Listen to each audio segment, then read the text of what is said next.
this is Dr. Snehi Mishra, and in this video I will talk about the upper motor neuron region and lower motor neuron region of the facial nerve. So let's start. So first of all I will explain where the nuclei of the facial nerve is present.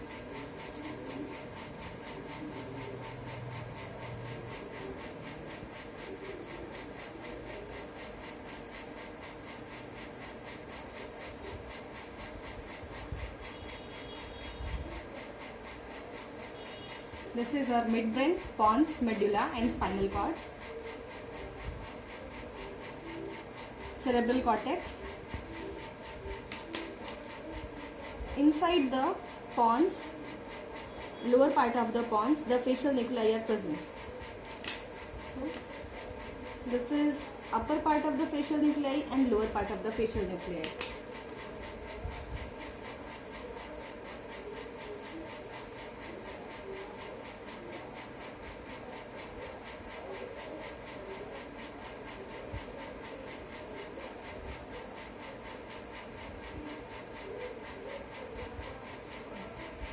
The upper part of the facial nuclei, this is the upper part of the facial nuclei, and lower part is this, that one. This is upper part. Now, the upper part of the facial nuclei has innervation from both the side of cerebral cortex, from ipsilateral as well as contralateral side of the cerebral cortex. So this upper part is getting innervation from same side of the cortex as well as from the opposite side of the cortex, and this upper part of the facial nucleus is responsible for applying for giving motor innervation to upper part of the face. This upper part of the face is supplied by the upper part of the facial nucleus of the facial nerve, which is getting supply from both sides of the cortex. Now, this is our lower part of the facial nucleus. This lower part of the facial nucleus supply to the lower part of the face. This whole area, lower part of the face. And this side of this lower part of the facial nucleus is getting innervation or is under control of contralateral side of the contralateral side of the cerebral hemisphere. It is not getting innervation from same side of the cerebral cortex, just getting control from opposite side of the cerebral cortex. Same thing will happen on this side also. This upper part of the nucleus will get supply from opposite cortex as well as from the same side of the cortex. This lower part will get supply from just from the opposite side of the cerebral cortex, and it will supply to the upper part of face, and this will supply to the lower part of the face. Now, this is the normal. This one is nucleus. Now, from the cerebral cortex, before the facial nucleus, which is present in pons, is a part of upper motor neuron. From the nucleus, even the nucleus itself, from here till the terminal branch of the facial nerve is part of lower motor neuron or LMN. So this is upper motor neuron, this is lower motor neuron.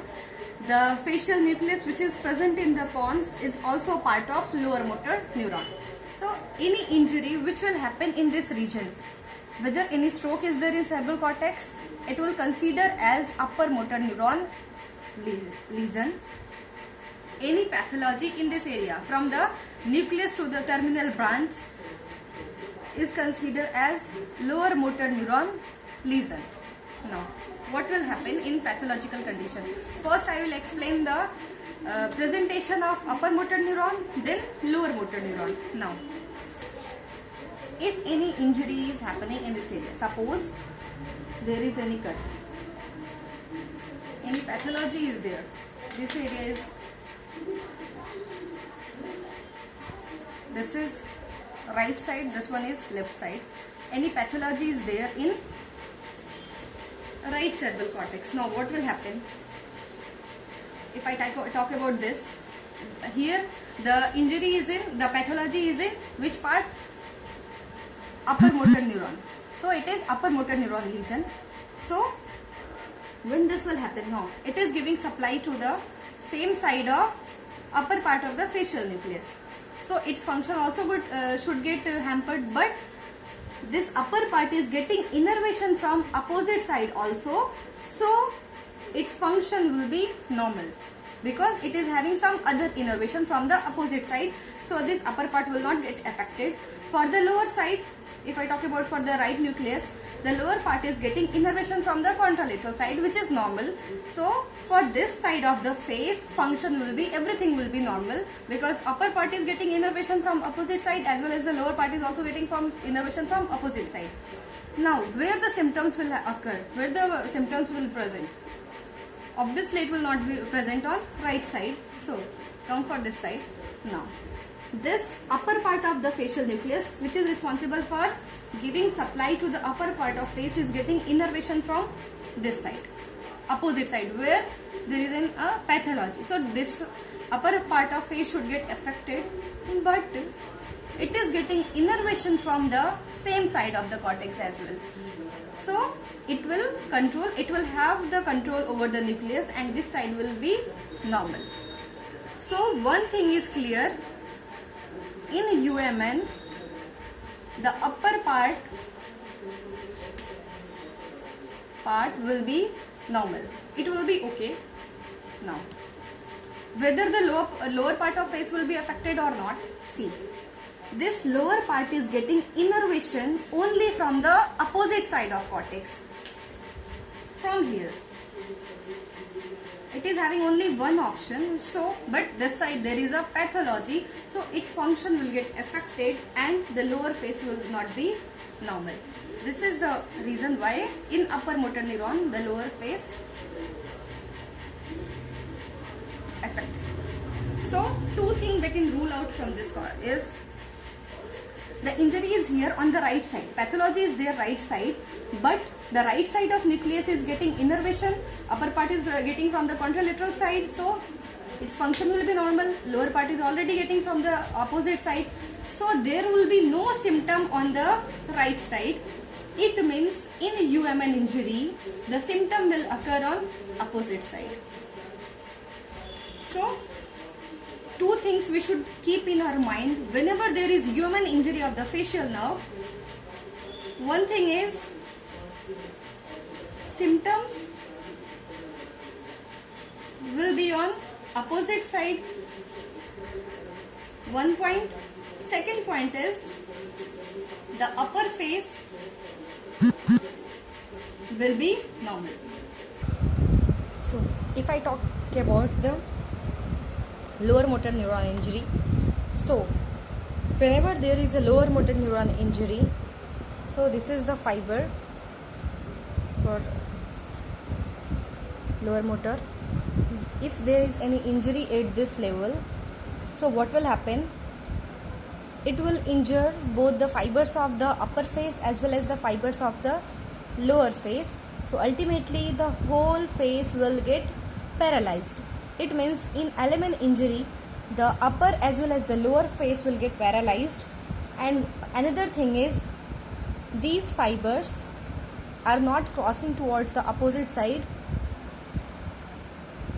It means in this situation in LMN injury, the symptoms will occur on same side of the face. It means if the right side of the lower motor neuron are getting injured, so this clinical feature will present on right side of the face. So by LMN injury we can get idea, like if LMN injury is there, the whole face will get upper as well as lower part will get paralyzed, and the symptoms will be present on same side of the face. So when the patient is coming to you for deciding whether the UMN injury is or LMN injury is there, you will ask the patient to raise the eyebrow and smile. So when the patient will raise the eyebrow on affected side, in this patient you can see there is no wrinkle. It means when the forehead is affected, the injury is LMN type. So by seeing this image you can rule out, okay, this is LMN injury. Now if you have to decide the side, so in LMN injury always it affect the ipsilateral side. So same side it is having pathology. So it is which side? Right side. Right LMN injury is there. Here. Now this is another image when you are asking the patient to raise the eyebrow and smile. The wrinkle formation occurs on the forehead. It means the forehead is not affected, so it is UMN type of injury, and the lower part of face is affected. There is drooping of the corner of mouth, so it is UMN injury, and in this patient the left side is affected. It means the injury is on opposite side, which is right side. So right UMN injury is here. So here I am going to give you a question. This is the when you are giving instruction to the patient to raise the eyebrow and smile. The patient is able to raise the eyebrow and smile is also normal. In this condition, when you are giving instruction to raise the eyebrow, this side the eyebrow, patient is able to raise the eyebrow, wrinkle is also there. This side wrinkle is not present. Here patient is not able to smile. So you have to tell me in comment section which kind of injury it is, UMN or LMN, and which side is involved.